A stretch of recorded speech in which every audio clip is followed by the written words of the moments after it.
on May 31st, and we're calling the meeting of the Old Colony Planning Council delegates and alternates to order. I will start by reading the accessibility statement. This meeting is accessible to people with disabilities. Microphones or telephones will be used by all speakers. Large print materials are available upon advance request. If you would like either of these accommodations, please contact Mary Waldron at 508-583-1833.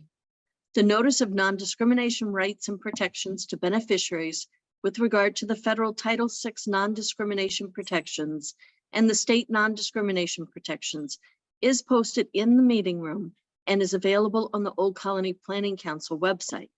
Please contact Mary Waldron at 508-583-1833 for more information. Thank you. And with that, I'm going to turn it over to Sandra Wright to do the roll call. Thank you, Becky. Okay, Abington. Delegate present. Okay, Avon. Bridgewater present. Brockton. Actually, if Alternate present? Sandra, my apologies, just John Costa is on from Avon, and I'm Frank Stappier as well. Yeah. Okay. Okay, very good. Again, Bridgewater present. Brockton. Alternate present? Okay, Duxbury. Present. East Bridgewater. Easton. Halifax. Hanover. Hanson. Delegate present? Okay, thank you, Hanson. Kingston. Delegate present. Pembroke. Delegate and alternate present. Thank you. Plymouth. Delegate. Plimpton. Delegate. Stoughton. West Bridgewater. Delegate present. And Whitman. Delegate present. And we also have at large. Present. Thank you. Thank you, Sandra. We start tonight with the consent agenda, and we're looking for, hopefully people have had a chance to either look on the website or in their packages, the April 2023 meeting minutes and the environmental notices are both on the consent agenda. We can take those separately or together. If anyone has any questions about anything for the OCPC staff, is there anything on the environmental that's of particular significance this month? There are not. Okay, great. So I think we could take a motion for both the meeting minutes and the environmental notices to be approved by the delegates as part of the consent agenda tonight. So moved, Madam Chairperson. Thank you, Frank. I'll second. Thank you, Stephen. Roll call, Sandra? Sure. Abington. Accept. Avon. Accept. Bridgewater. Accept. Brockton. Accept. Duxbury. Accept. We're gonna get down to Hanson. Accept. Kingston. Accept. Pembroke. Accept. Plymouth. Accept. Plimpton. Accept. Stoughton. I don't think we had anybody. West Bridgewater. Accept. Whitman. Accept. And at large. Accept. Thank you. Thank you. That's unanimous. Back to the agenda, if we could. I think our next item are the April 2023 financials, which Brenda will review for us. Okay. At the end of April, we were in good financial condition, showing a 10.4% budget surplus. Statement of expenditures report shows total expenses for the month at $230,091.49. Cash position report shows income for the month of $145,432.10. Disbursements for the month were $326,887.48. The total cash available at month's end was $1,942,990.12.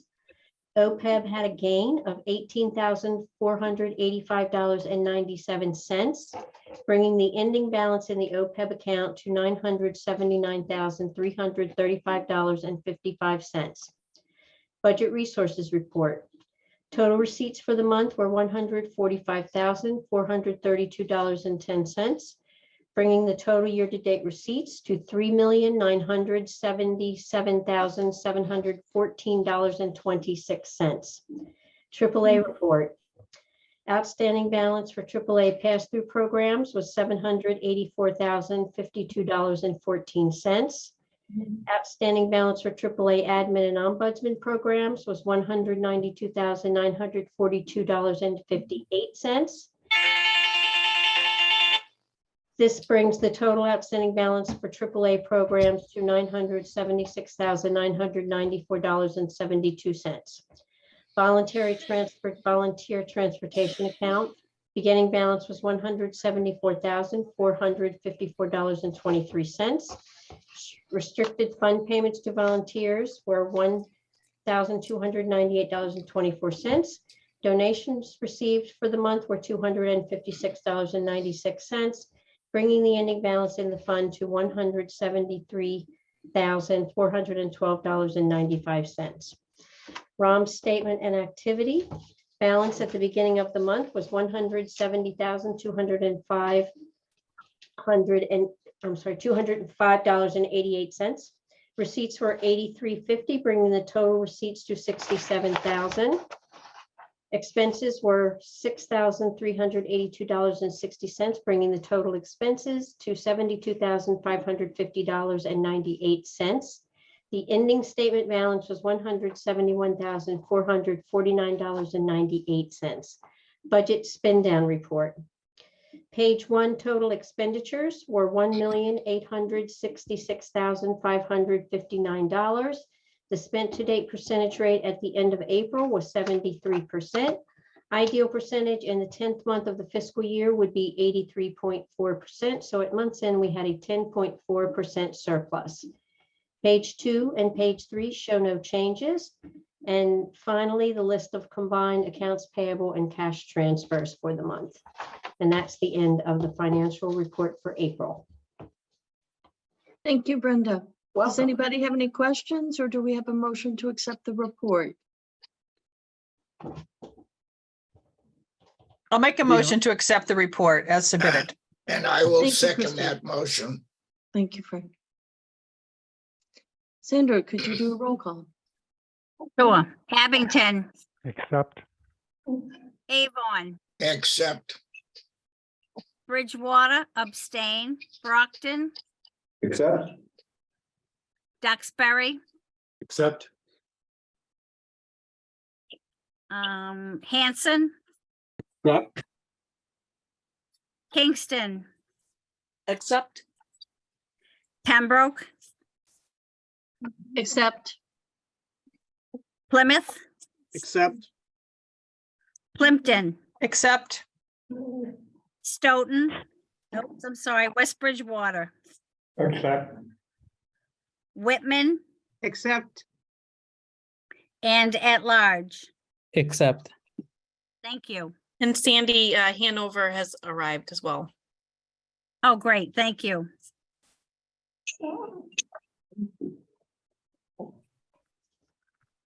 Did Rhonda accept?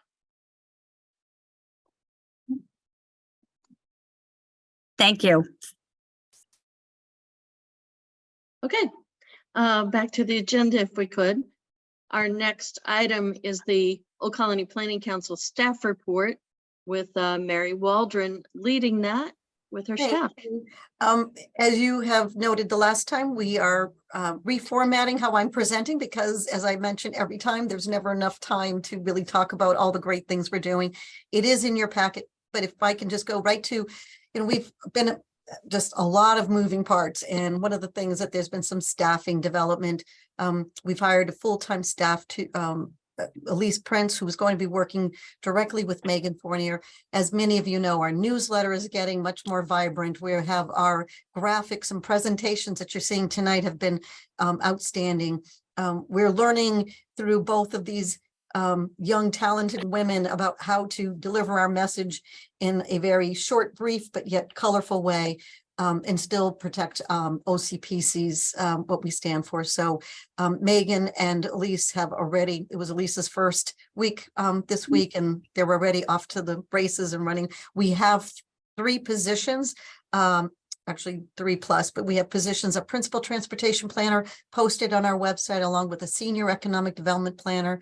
That is to replace Dottie Fuginetti, who is beginning to her new job at Mass Development, if not next week, the week after.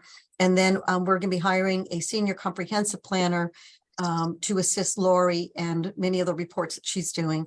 And on top of that, we have a 4.5 hour assisted living ombudsman position that has become available.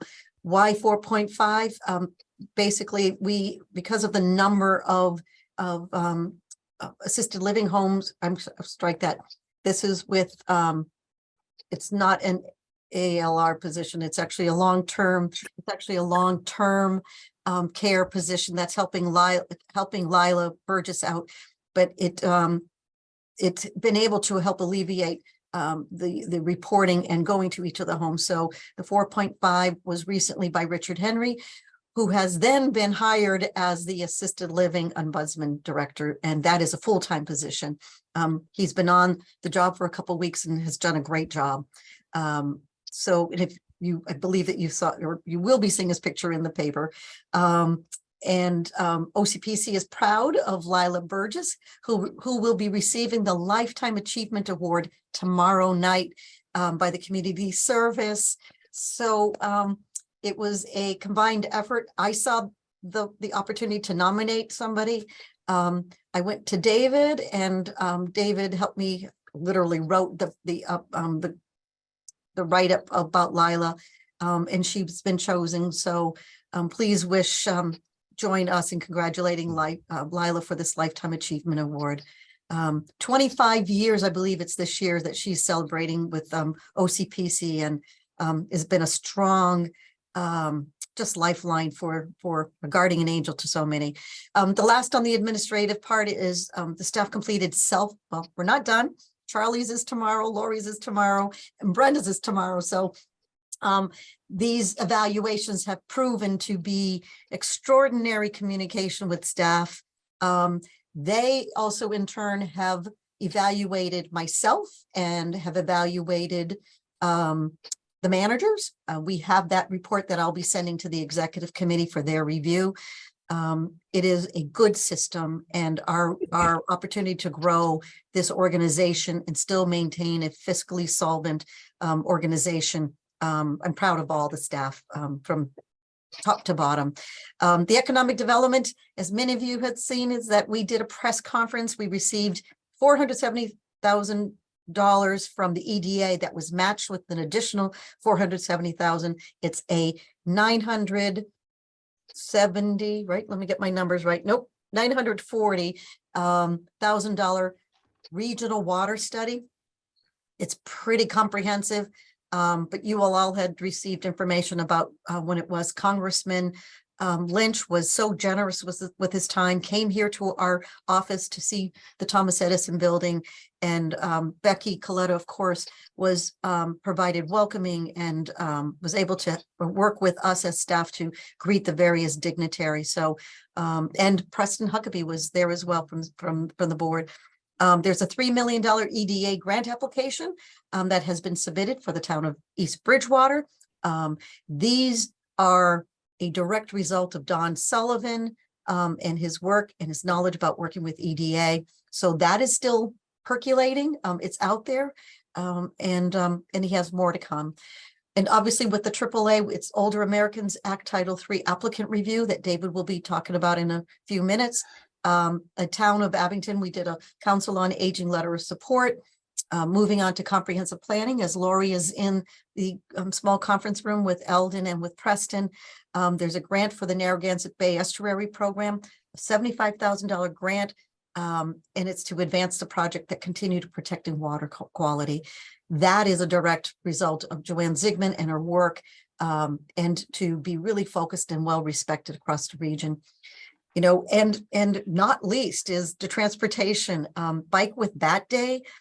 For those may have looked at our social media, as well as from reporting out, it was a very successful day where Mayor Sullivan and Chief Perez, as well as Mike Lambert from Brockton Area Transit, participated in making awareness about taking your bike is a very viable way, help reduces the climate, you know, the gases in the air, but it's also, you know, the highlight of having the team pull together to take this effort. And we have since had a regroup, and we now know that the town of Plimpton had a bike to work day with their police department. The town of Hanover had the bike trail. And then the town of Plymouth also had some bike efforts. And we're going to take all of those and reach out to your communities and see if we're going to be able to even grow this program even more so, and to be support for the various communities. So thank you to the transportation staff. They also participated, the transportation staff participated in the Mass Hire, it's Workforce Board Construction Career Day. And that was both Sean and Andrew Vidal, who were able to fly the drone. A number of students, I think they said about 200 students from 13 area high schools attended. Again, it's OCPC in the community, and the tentacles, while sometimes we're very quiet and behind the scenes, sometimes we are out there in a more public way to know of all the various attributes and programs at OCPC. And, you know, please take the time to read the staff report that's in your packet. Much more, but these are the highlights. So with that, I'd like to end my staff highlight. Thank you, Mary. I know that when I first joined the council, it was hard to understand all the pieces of what OCPC does. And I think the way we pull those staff reports together is very helpful, Mary. I also want to put a plug out there for people, our delegates and our alternates, and the people in your towns to share what OCPC is doing. We have a very sort of robust Facebook presence now that can be shared on Facebook. It can be shared on Instagram. You can share some of the OCPC newsletters on LinkedIn. And that's not just so that you, I mean, it helps you get positive information out to your communities, but it also helps Old Colony Planning Council as we look for money, as we look to be supportive to towns, as we look to pull together programs that can spark ideas for how Old Colony Planning Council can be helpful to our communities. And I think it's really important that we take what's being done in branding and in communication and be sort of the voice of OCPC to our communities, so that we can, or work with, if there's a more appropriate way in your community to get it out through the select board or through the town manager or through anybody else. It's about letting people know what OCPC does so that OCPC can do more and do it more effectively. So I thank you, Mary, and to everyone who's putting the information together. And I just think we as delegates and alternates can do more to help to spread that further. Thank you, Becky. Thanks, Mary. Yeah. All right, Mary is going to give a quick update on the retirement legislation, because that's a standing item. It is a standing item. We talked about this at the Finance Committee. The legislation that the Mass Association of Regional Planning Agency that represents our interest has a Tremont Strategies who's helping us follow this legislation and strategize. The Mass Retirement Board had filed legislation that kind of does just the opposite we want. Neither legislation has moved out of committee. Senator Michael Brady is one of the chairs of the committee and is watching with eagle eyes on that legislation and protecting our interest. There has been some discussion at the Mass Association of Regional Planning Agencies about whether there could even be a compromise. At this point, there are some regional planning agencies that said there can't be any kind of contributions. At the Finance Committee, there was, we talked about whether it's a 1% contribution or 2%. And can we afford that? There is a level that we've internally, Charlie, Brenda, and I have talked about. It certainly isn't a 6%, but negotiations continue, and we will continue to have this on our agenda. I should have more information, perhaps either at the annual meeting, and if not, the subsequent months after that. Thank you, Mary. So now we have Brenda Robinson back with the FY 2024 budget review. Even though the budget numbers can't be set in stone, we do need to take action on this tonight. So please pay attention, take a look at what's going on, and we will ask for a motion at the end of this to approve this preliminary budget for FY 24. When I say preliminary, Brenda, maybe you can explain the status of where it is and what might change between now and July 1st. Okay.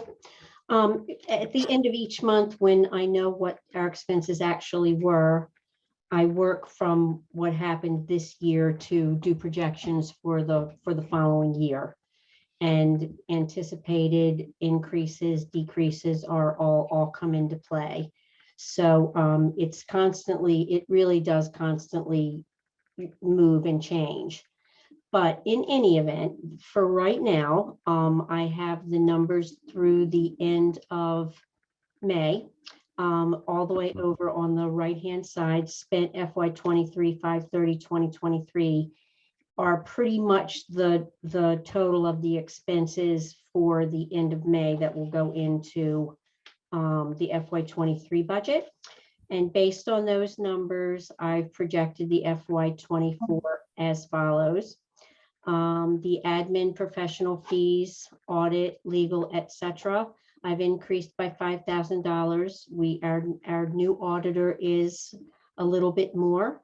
And we also anticipate some professional fees from consultants, such as work on financial, the financial policies, the personnel policies, etc.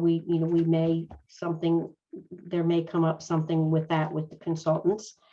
Administrative books due subscriptions, I've increased that number by 5% just for inflation. No change to administrative training and education or advertising.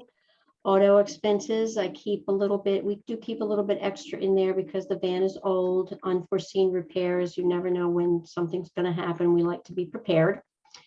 Building utilities, 3%, a 10% increase for inflation. Building repairs and maintenance, we do have some plans to do various things to the building. So we're budgeting about $15,000 again for next year. Building business management, we've increased that by 3.3%. The management fees increase, which you are all should be aware of. Equipment repairs and maintenance stays the same. Equipment purchase, equipment rental, equipment supplies are all staying the same. Fringe benefits, I've increased by 3%, which goes along with salary increases. Insurance, I've increased to 5% for annual insurance increases for inflation. Building loan interest, I've dropped by 5% because as the loan ages, the interest that we're being charged decreases. Meeting expenses stays the same. The surplus funds available at this point in time based on anticipated expenses and grants that we know of, we are sitting right now at a surplus of $183,468. So that's a pretty comfortable surplus. Office supplies increased by 10% for inflation. Payroll service charge, 10% increased, which goes along with salary increases. Service charges, no change. Payroll taxes, again, 15% increase that goes along with salary increases. No change in printing, postage, or rent. Salaries is increased by 23%, which I think is larger than what it actually will be. Well, that number will adjust to the actual at the end of June. And on that one, Yeah. can we also just make clear, Brenda, that it's not that there's a 23% jump in salaries, that also includes new positions? Yes, it does. It does include new positions. We're anticipating hiring a transportation person, Mary, maybe you could. Yep. Those are the positions that I had mentioned in the staff report, principal transportation planner, senior comprehensive planner, and a economic development planner.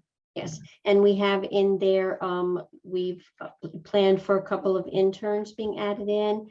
The longevity increases that will happen in FY24 have been added in there, and the salary increases generally across the board. So I've anticipated all of those things, again, have a much better idea, and it'll become an actual number at the end of June. So I don't think it's going to be as high as 23%, but it's hard to say. Travel administrative stays the same. Direct travel and other direct expenses, I've increased by 3% with increased grants. We have increased direct expenses, and we have added quite a few grants. Telephone and internet, I've increased 10% for inflation, and OPEB benefits, we continue to plan for 60,000. So that's pretty much it. Does anybody have any questions at all on the expense side? Okay, moving along to income. In here, there are a few new grants that have been added in. The regional water study has been added in for $82,000 for FY24. The Brownfields grant has been added in for $53,000, even though that number may change. That's still sort of being discussed. Narragansett Bay, I believe, is going to increase because that's going to continue into FY24. Let me see. Hanson Master Plan and East Bridgewater Master Plan, we have 15,000 in FY23. That is actually going to all move over into FY24. So that will those numbers will also increase. Safe Streets for All has been added in at $50,000 for FY24. And I believe that's all of the major changes in the income, but we have quite a few. We have quite a lot coming down the path, which, feels really good. Page 3 is the pass-through funds, and there hasn't really been much changes to the pass-through funds. That's still, we're still looking at those numbers, and we'll have a better idea at the end of June. And that's all for FY24. Does anybody have any questions at all? Brenda, may I say that you did an excellent job on this report, and I would like to really personally commend you. You did an outstanding job. Thank you, Frank. Nice to hear. Very nice. Thank you. It is nice to see a budget that fits together so well, and I know it took a lot of work to get us to that point, so thank you. I would entertain a motion to approve the FY 2024 budget. So moved, Madam Chairman. Thank you. I'll second that. Thank you, Stephen. Roll call, Sandra?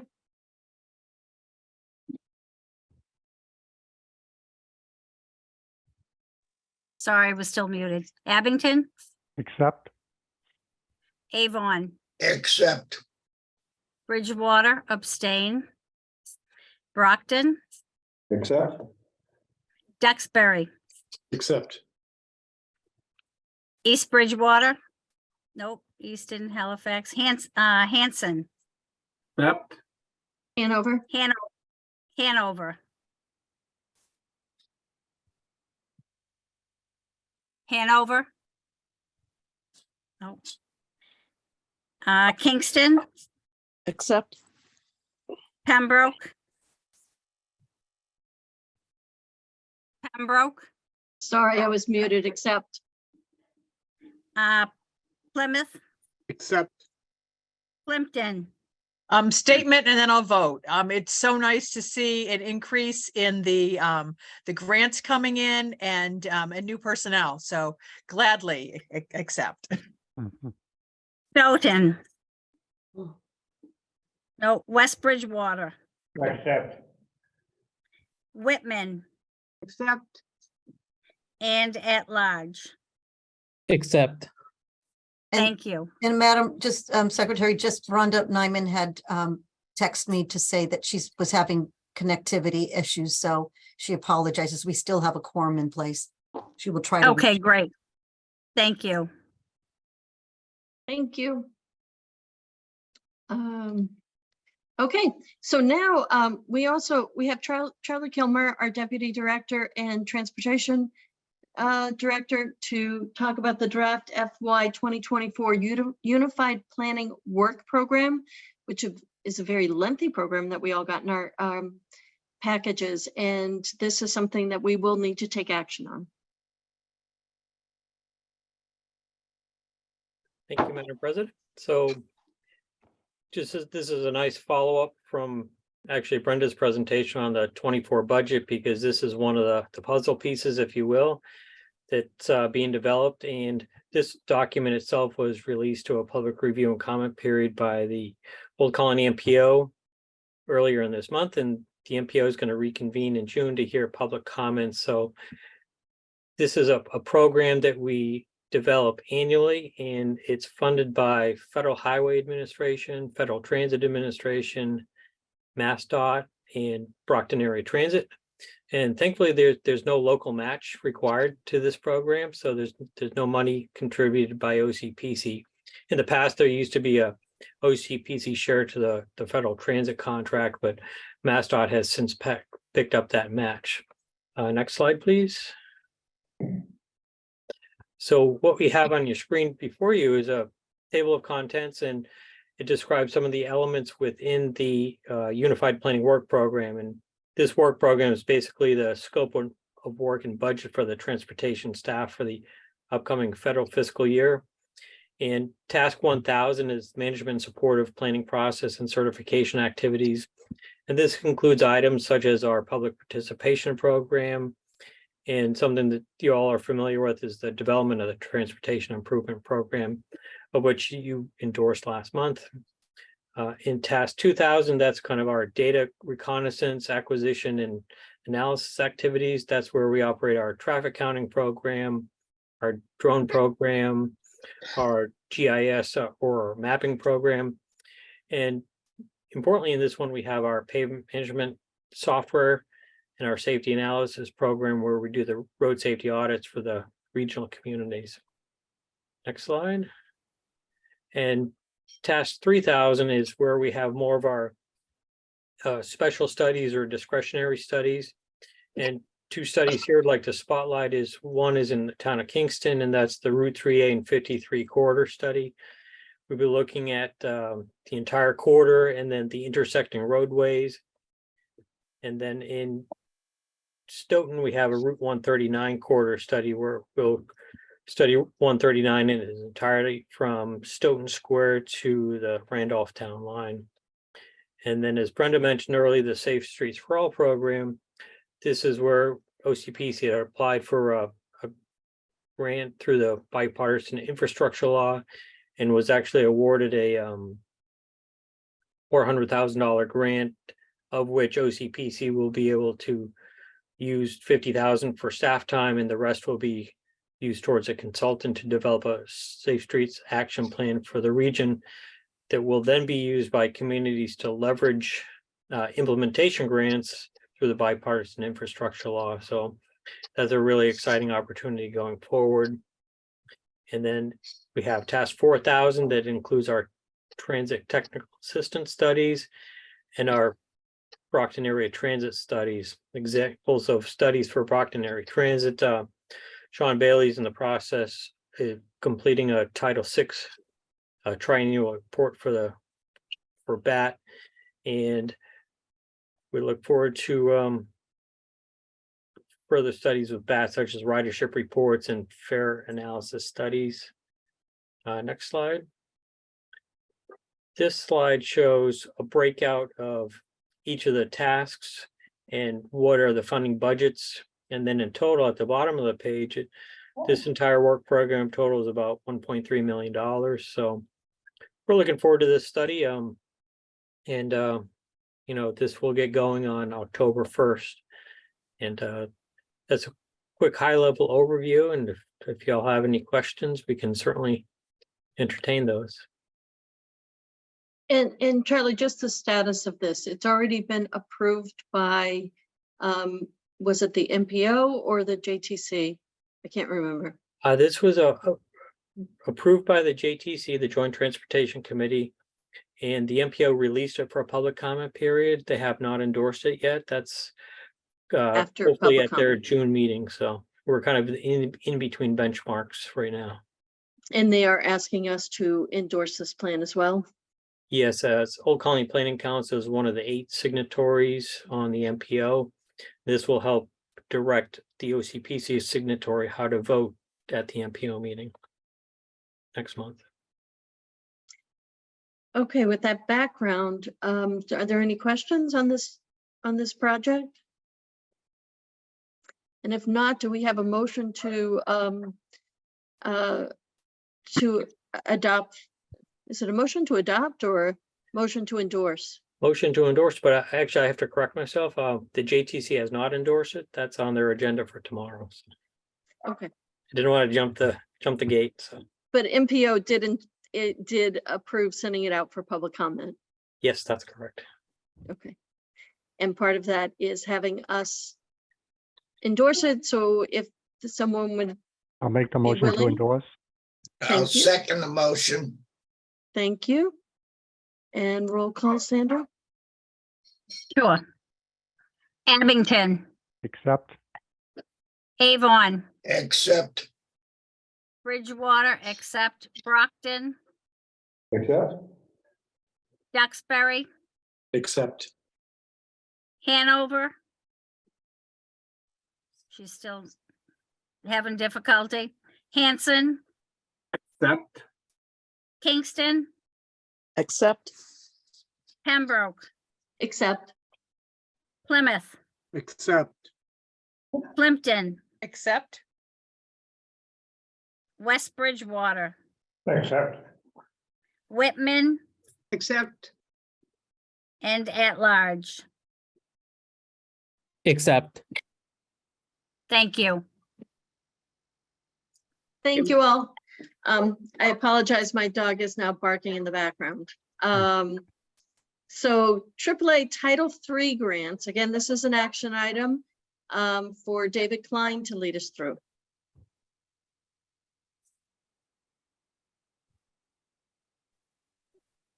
My biggest challenge is unmuting myself tonight. Thank you, Becky. Hi, everyone. We've got an annual action item here today. It's the approval of our RFP choices for grantees, both standard Title III grantees, and this year some ARPA Title III grantee applicants. We've gone through an open RFP process with a pre-application and a final application as well. And as Mary has up on the screen, here's our list of grantees with the amounts that we think that we're going to be awarding. We based on our AAA advisory committee first accepting these grantees, and now hopefully tonight the full OCPC council accepting these grantees.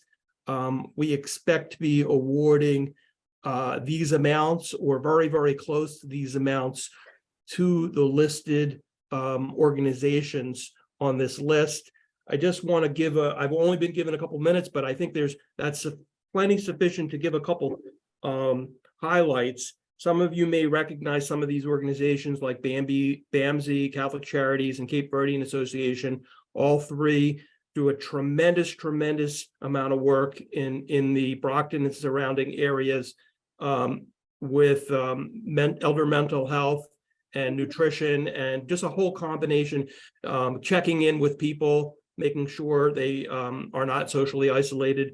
In addition to that, I've noted, or I'm noting now, that there's 3 other sizable organizations based in Brockton. The Brockton Council on Aging, which is some of you may know are not in their senior center location right now. The senior center is being renovated over the next year or so, and so they've decamped and moved over to the Shaw Center, and apparently that's going extremely well. South Coastal County Legal Services has a legal office called the Justice Center in Brockton, and we are a major supporter of the Justice Center through our Title III-B allocation. And Old Colony Elder Services, of course, the 2 major programs that they provide for our, besides emergency assistance, our nutrition with Meals on Wheels and congregate meals that support the Councils on Aging, and the Family Caregiver Support Program, which are basically home care programs. Another highlight I want to make is legal services is about $125,000. We have a mandate to use at least 29%, or maybe it's 27% of our Title III-B funds for legal services. And we're lucky enough to have a really great legal services vendor with a longstanding relationship to OCPC, well over 30 years. We also have a couple ARPA programs that are brand new. An elder mental health program that is the brainchild of Joanne Moore from Duxbury, with very strong participation from Michelle Brady in Plymouth and Emily Williams in Bridgewater.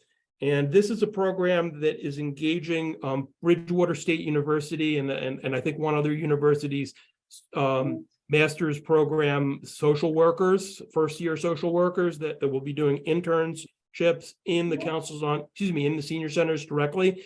And if things work out well in the first semester, which starts next fall, I believe there's an opportunity to expand up to another 9 or 10 councils on aging in the region.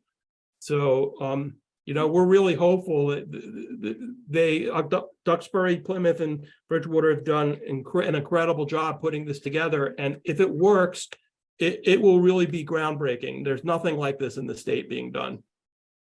So we're very proud of that. We have a small amount of money going to the the Brockton COA for transportation to their new location while the senior center is being renovated in Brockton, and a small amount of money requested from Bridgewater for transportation to this is a regional program that is in the ARPA plan to create a meal site for LGBTQIA individuals and anybody who wants to join in the meal site, and that's being hosted by the Bridgewater COA starting this summer. And with that, I would like to know if there are any questions that I can answer. And if there are no questions, there's a motion at the top of the page that if somebody would be nice enough to read, we could actually take a vote to accept. So if I could, Lee Hartman. Hey, Lee. Hi, how you doing? Good, thanks. Just a couple of questions. So this is a competitively bid. You put it out and people competitively bid and say, here's what I'd like and here's my program. Yep. And just how much money was requested versus what you were able to fund? Just curious. This is a very aspirational, good questions. This is a very aspirational use of the money. This is almost 100% use of the funding that we get from Title III-B, with the only play going on in the ARPA section. You might see on the very bottom that there's an other category at the very bottom of the ARPA thing where it says $68,650, and we anticipate that might be spent on our ombudsman program, which is typically underfunded. Yeah, I was more curious about the requests, and so if there was sure. So this is no. I'm sorry. You're right. I got off track. These are all of the requests that we receive, And so And they were all fully, we're funding 100% of the requests we receive. And am I concerned about that? I'm not concerned about it now, but I'm really concerned about it in the next couple of years, once the ARPA money and some of our carryover money from other Title III funding kind of not expires, but is used up. And the government had a strong plan to double Older Americans Act funding in several categories, including nutrition and Title IIIB. And I fear that plan, which had a lot of bipartisan support from what I understand, I fear that funding is just going by the additional funding is going by the wayside because of the debt ceiling cliff negotiations. Okay. But just as a plug for future years in terms of advocacy at the federal level, the Older Americans Act is a wonderful mechanism, but it's really not keeping pace with the need, in my opinion. I'm sure I'm not the only one that feels that way. Did I answer all of your questions, Lee, or is there anything? yes, you did. No, want that to was, know? again, I'm dealing with something totally different in Plymouth, which was money to support tourism. And it's always interesting how much is requested versus what you can fund and how you make those decisions. But yes, you answered that. Well, I'll use an example of what happened during just recently. We had 3 supportive day programs, which help the people who are, dementia or Alzheimer's disease. It really helps the families in 2 ways. It gives the participants a chance to be in a supportive environment, and it also gives the family caregivers at home a respite from giving the caregiving.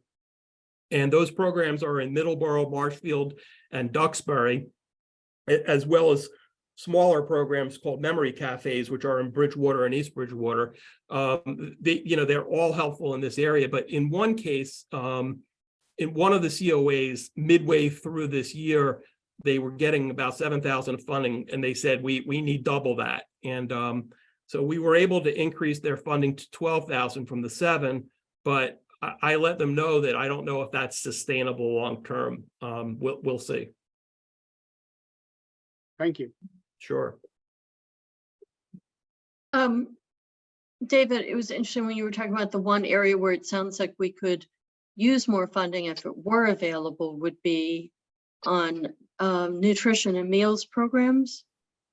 You said that there was a hope that funding would increase, but the debt ceiling is likely going to make that not happen. What about the state putting in some money for similar to supplement what the feds are doing? Yeah, just to correct you on one point, Becky, you're absolutely right about the nutrition, but it's not just nutrition. When I mentioned the Title IIIB programs, Title IIIB is the part of the Older Americans Act that's covering everything else. So an increase to Title IIIB funding is probably the most crucial. But yes, in terms of the state funding, this federal funding for the nutrition is about 25% of what Old Colony Elder Services spends. They have about close to a $4 million budget for nutrition. And so the federal piece is important, but they get a lot of state support. Interestingly enough, Mary mentioned that water resource grant event that we had last Friday, which was wonderful. And I had a chance to talk to Senator Brady and ask for his help on a line item vote that the Senate was taking. The elder nutrition line item is about $12 million last year. And the legislature was actually going to reduce it by 200,000 from 12 million to 11,800,000. And we were asking, the AAAs and area service access points were actually asking for $3 million more than that. But we did get support from senators to increase that line item by $1 million. So it looks like close to $12.8 to $13 million will be spent from the state on elder nutrition. But that'll go directly to organizations like Old Colony Elder Services. It won't go through us. Well, no, Yes, it will go directly to the area's aging service access points, but from the aging service access points like Old Colony Elder Services, it will go out to the councils on aging. So, yeah, so that's the mechanism. Got about another 20 minutes at the most. Oh, I can't.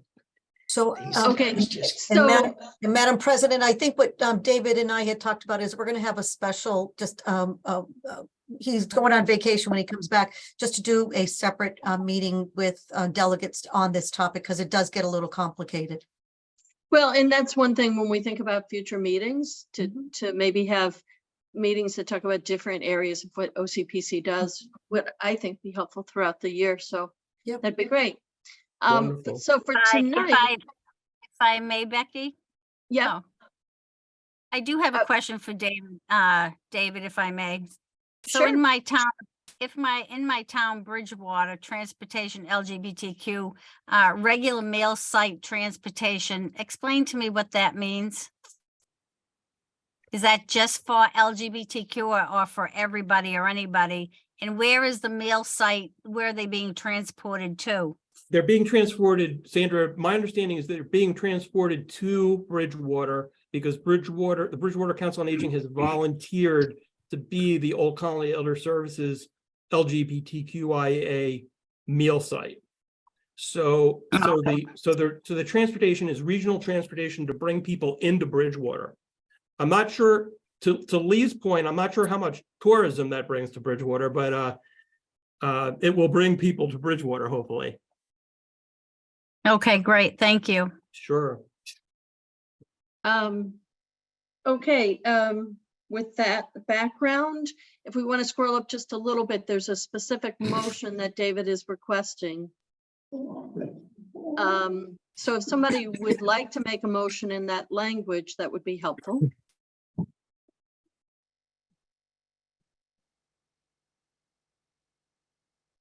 I'll make that motion. I'll second it.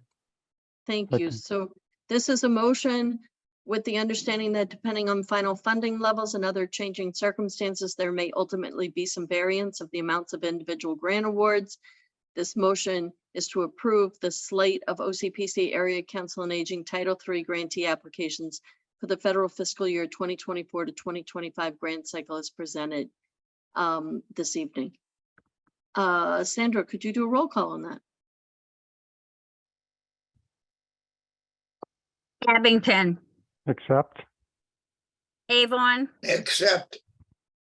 Bridgewater, abstain, Brockton, Accept. Duxbury, Accept. Hanover. Still a question. Hanson, Accept. Kingston, Accept. Pembroke, Accept. Plymouth, Accept. Plimpton, Accept. West Bridgewater, Whitman, Accept. and at large. Accept. Thank you. Thank you. And if we could just get back up to our agenda. Thank you. It's funny to do this when you can't scroll yourself. So now we have a discussion. Oh, no, first we have a report of the Personnel Committee. Stephen Santisanio is going to lead us through what the Personnel Committee is recommending as an action item tonight. All right, thank you, Madam President. Okay, thank you. One moment, okay. Thank you. Hello, everybody. And the Personnel Committee met on Monday, April 24th, and on Tuesday, May 30th. The committee reviewed suggestions to the employee handbook, and those can be seen in items 1, 2, and 4. These items were reported out favorably by the Personnel Committee for council approval. Following last night's meeting, though, staff made me aware this morning of another section that needed a revision that is similar to the item number 2, and you can see that in red, which is item number 3. At this point, I respectfully request that the Personnel Subcommittee recommendation be amended to include item number 3 and provide its full support of all 4 items. Thank you. And Thank you, Stephen. The committees have spent a fair amount of time on these, but if anybody has any questions, I'm sure that Stephen could answer them as to what the meaning of the changes are.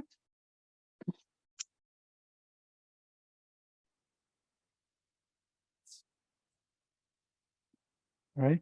If nobody has any questions, I just want to say first of all, before we take an action item on this, I want to thank everybody on OCPC staff and also on the committee itself for all the hard work that went into this personnel handbook.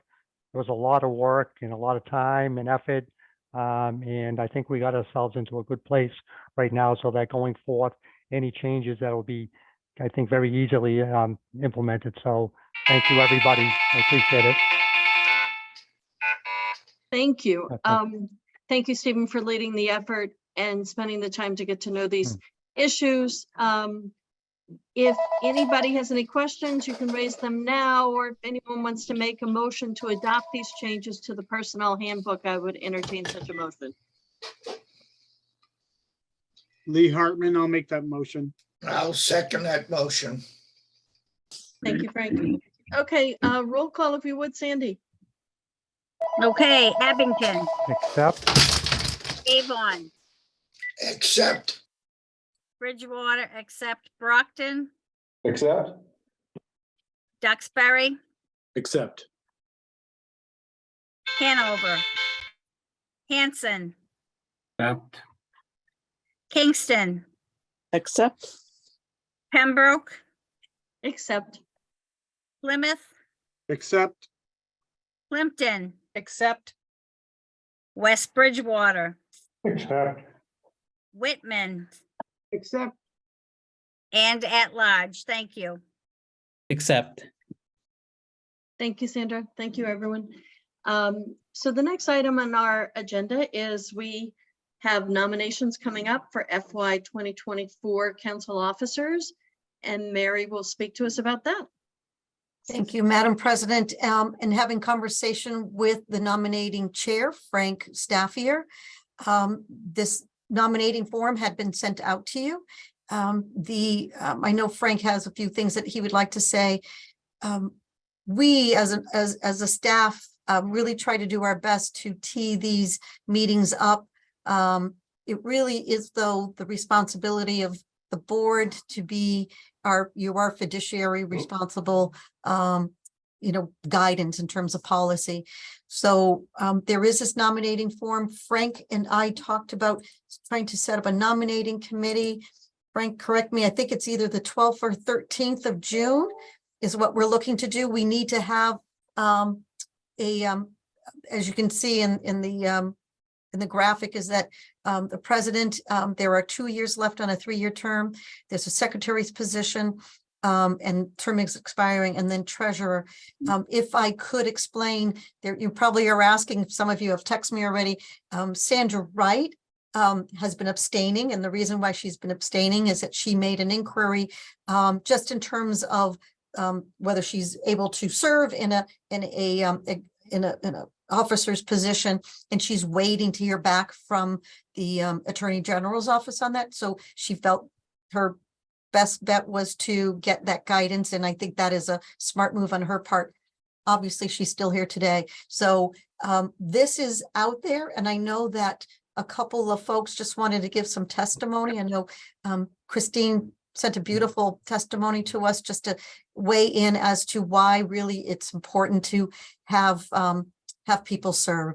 So we try to make it painless, try to make it where it's easy. But I'm looking at everybody here who has busy lives, full-time jobs for the most part, if not have some difficulties, but certainly we're looking for nominations. I have not seen any that have come in to date, and Frank had not seen either. But Frank, do you want to speak, please? Thank you, Madam Director. I just would like to let everybody know that when you become the president, you're not alone. You are with the whole team. I know when they encouraged me to go for the presidency, if it wasn't for Lee Hartman, who told me what needed to be done and so forth. So if you feel that you could be the president, and you could run these meetings. We're all here to help you. Believe me when I tell you, and the director, she'll be able to help in any kind of motion that you need. So we encourage people to try and to give it a try. We found that some people tried it and did not have the time to do it correctly, but we're here for you, and we're going to always be here. And I think it's very important that we have, since I've been on the Old Colony Planning Council, we have a great crew. We have a director who's volunteered. We have people like Becky that steps up, and Brenda. So if you think you can handle it, we're here with you. So don't try and think you could have to do it yourself. You're not. So I would encourage everybody to try it. I would do the same, and maybe I'll briefly read into the record what Christine Joyce said. I encourage all council members to consider self-nominating for an officer's position and serving on one of our committees. Our officers, committee chairs, and committee members help set policy and create OCPC's vision for the future. Serving in leadership provides insight into OCPC's inner workings and the exceptional work done by our staff, which directly benefits the communities we collectively represent. As someone who has served in numerous committees in my town and the region, I can attest that serving in leadership for OCPC has been one of the most productive and rewarding experiences of my time in local government. This is not a heavy lift or a large commitment. We have an amazing staff who are incredibly helpful and do 99.9% of the work. Thank you for representing our community on the council and considering serving in a leadership role. And I would really second that as someone who has just sort of stepped into this second role recently. You know, there's a team here that supports you. And, you know, these meetings, we're all, you know, it's a meeting among colleagues and among a supportive group of people. We're all, you know, we all are going through this together. We're all happy to support each other and support our community. So I encourage people to self-nominate and not feel like you need someone else to give you permission to self-nominate. Madam President, since I knowingly have worked with Megan, we're going to launch this little poll for the members. It's all blind, but she's going to launch this poll to make life a little bit easier for you. It's just if you're interested. So Megan, could you launch this poll for those that are in the office? Eldon and Preston will help you with this one, but go ahead, Megan. Okay, thanks. There's a poll up if anyone who's on could answer this poll as to whether you're interested in being an OCPC council officer. And if you're interested, just let us know. And if you're not interested, click that. And that is privately known to Megan that you're not interested, and people won't be hounding you. You're already in office, so should we abstain from voting? If you're not interested in serving in a new position, I think it's fair to say not interested at this time in a new position. Okay. Is that right, Mary? That is correct. And Mary, may I say something too? My old email address is on there, and it's Frank-Staffier Right. at Comcast.net. So if you want to forward to me, fine. If not, you can forward it to Mary.